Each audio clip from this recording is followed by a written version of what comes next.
Attraction to the Lord. Attraction to the Lord. Yes, Job loved his love for his family and his love for the Lord kept him close to God. Yes. And always growing in the favor of God. But I have a question tonight. Always drawing.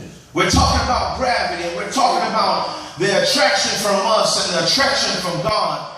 And we're talking about how gravity keeps us stable, literally and spiritually. Yeah. But I have a question because it has to be asked, what do you do? What happens when gravity and the gravity of things have been altered? Good.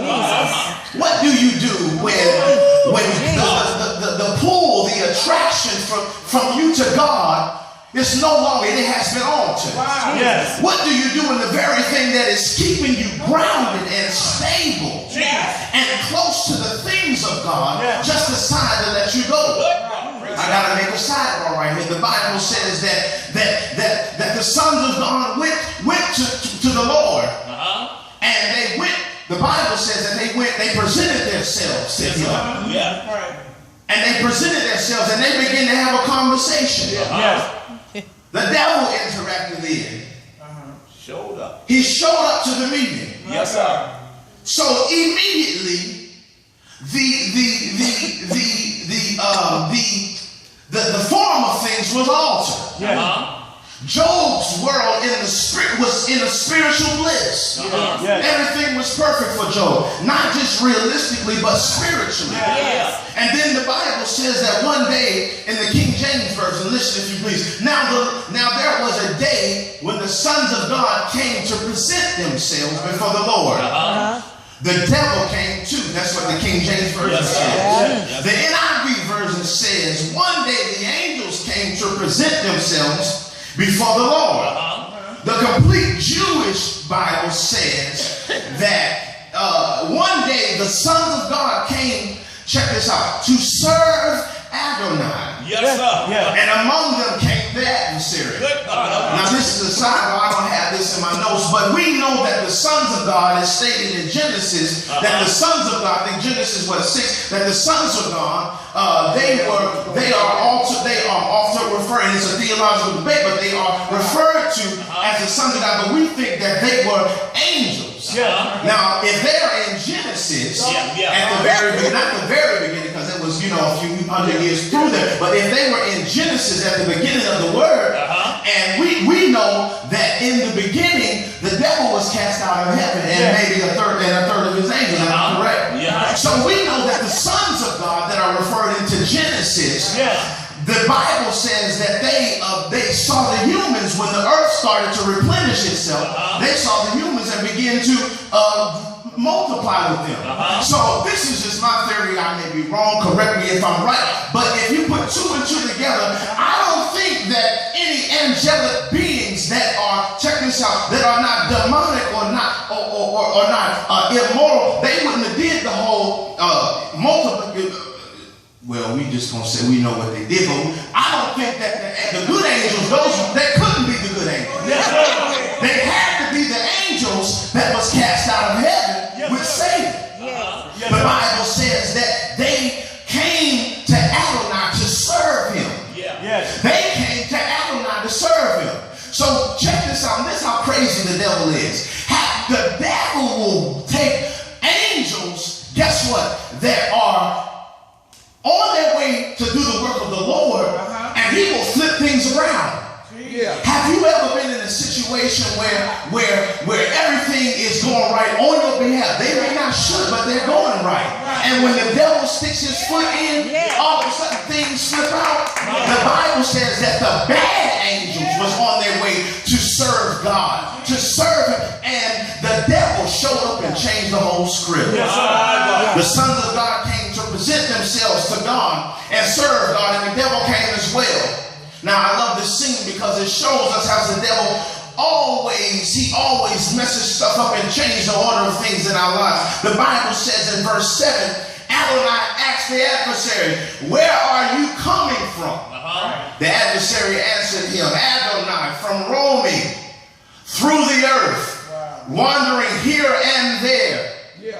Verse 8, Adonai answered the adversary, "Did you notice my servant Eve, A blameless, upright man who fears God and shuns evil. The adversary answered Adonai, is it not nothing for Eob to fear God and everything he has? You have prospered his works. You have reached out. You have prospered his works, and his livestock is spread all over the land. But reach out your hand and touch whatever he has. Without a doubt, he will curse you and die. Job does not know this, but his life has just been altered. His life has just been altered. He does not have a clue the conversation that the enemy is having with Jehovah right now. God's plan is no longer the same.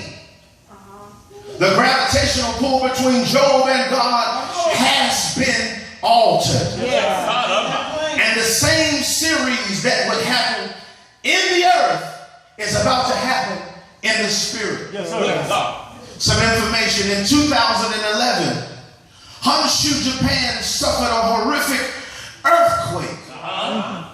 Many lives were destroyed. Many people were killed. Simply because there was an altering in the earth's gravitational pull. Bring it out. But it did not just affect Honshu. It affected Yamagata, Japan, Fukushima, and Tokyo, Japan. Just like many connected were affected and destroyed in the earthquake. Many connected to Job were affected and destroyed. Job's family, his friends turned their back on him. And he even lost everything. But the Bible states and says in verse 21, it says that his response to the degradation was this: naked I came from my mother's womb, and naked shall I return thee. The Lord gave and the Lord has taken away. Blessed be the name of the Lord. In all that Job did, he did not sin nor charge God with wrong. Check this out. You know I got to go to the Jewish Bible. Y'all can get that by now. But they said, naked I came from my mother's womb. And naked I will return thee. Adonai gave. And Adonai took. Blessed be the name of Adonai. Somebody say, blessed be the name of Adonai. I mentioned at the beginning of this message, and I'm almost through. I mentioned at the beginning of this message that there are series of things that occur when certain things happen or when certain things are put in effect. Well, there is another effect that I'd like to tell y'all about tonight.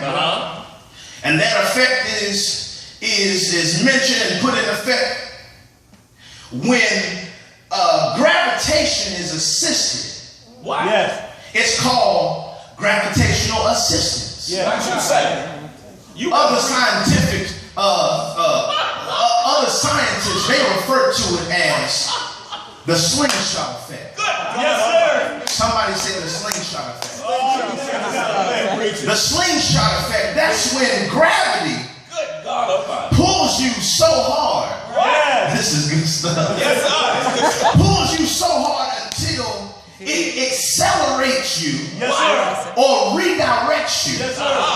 I'm going to say that again for somebody who missed it. Gravitational assistance or the slingshot effect. That is when gravity pulls you so hard until it accelerates you or redirects your path.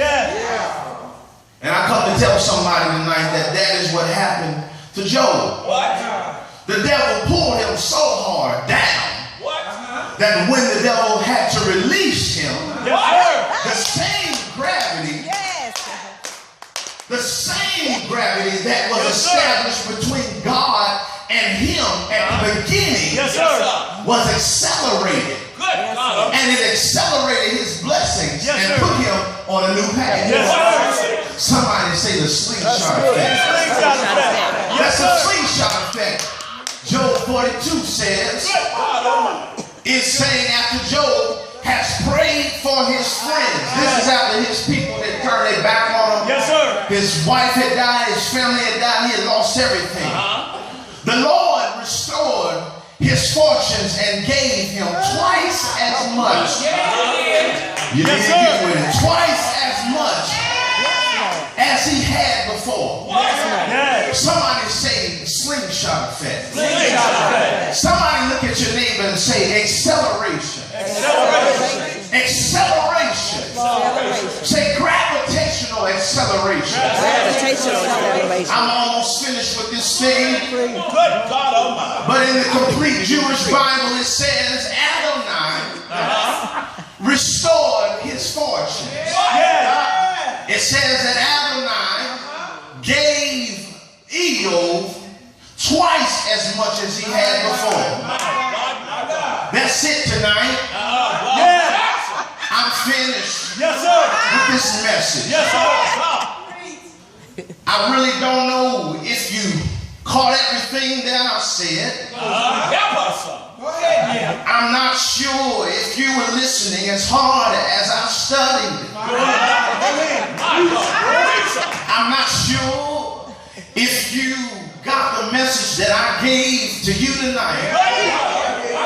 But I just came to tell somebody that when you are attracted to the Lord, there is a sense of gravity that shall be established between you and God. Have I got a witness tonight? Job was someone that we all can be like. We can all say that we've all had our Job experience. I know that it's been times where I lost everything that I had. I know that there's been times where you may feel like that the world has been shifted right under you. I know there's been times where that gravity has been altered. Oh yeah. And I know where the Lord has allowed the enemy to touch your body and everything that you have. Oh yeah.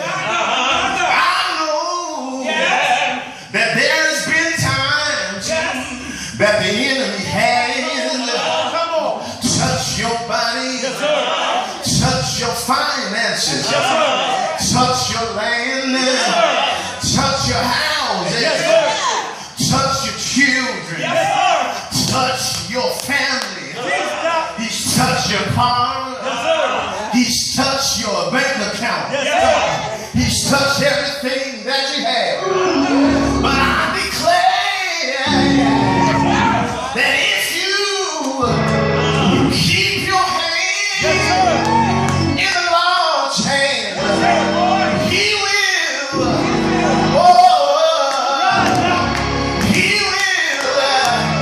He will put something in effect that we like to call gravitational assistance or the slingshot effect.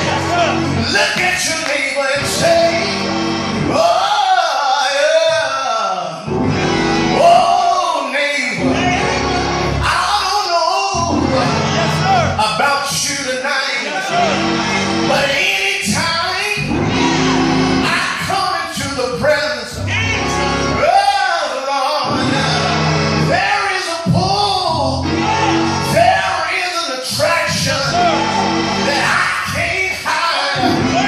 There is something that I can't change.